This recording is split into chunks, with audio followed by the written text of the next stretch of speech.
Guys, ayan ang pag-uusapan naman natin ay yung paano mag-data entry ng mas mabilis. Hindi yung nandito tayo sa Excel.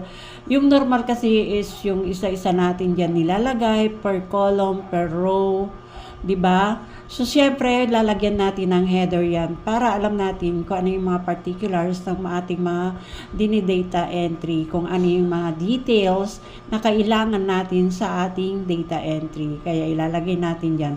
Right, for example, ganito ka ba mag-type ganyan ng mag-data entry tulad niyan. Sorry.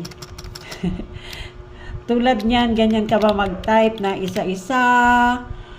Hindi mo na kailangan gawin yan dahil mayroong paraan para magawa mo nang hindi ka na pumupunta dyan sa bawat column or bawat row. Dahil mayroon tayong ibang paraan nga at yan na nandito lang sa ating Excel. So, gagawin natin yan. Okay? Ayan. So, umpisahan na natin. So, burahin muna natin to o dyan na lang muna. Punta lang po tayo dito sa ating Customize Quick Access Toolbar. Ayan. At dyan, hanapin natin yung ating More Commands. At pagdating dyan, nandito ka na, piliin dito sa Popular Commands, Choose Commands. Pipiliin mo naman yung All Commands. At dyan, hahanapin mo yung form. Ayan, baba lang natin, scroll down lang natin para mapunta tayo dyan sa form. Ayan, nandyan na yung form. Ayan, yung form. At add. Click add, then okay. Okay.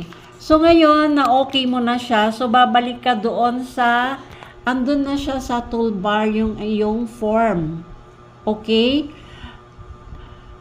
Ang iyong form ay nandyan na. So, pag pindot mo yan, lalabas na ang iyong data sheet. Ayan. At dyan ka na mag-fill up ng iyong data sheet.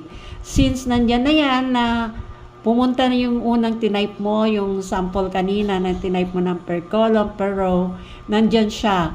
Ngayon, mag-new ka kung may bago kang i-entry. Right? For example, ito na lang. Okay. Ayan. So, isa-isa mo dyan. Ang kagandahan lang nito,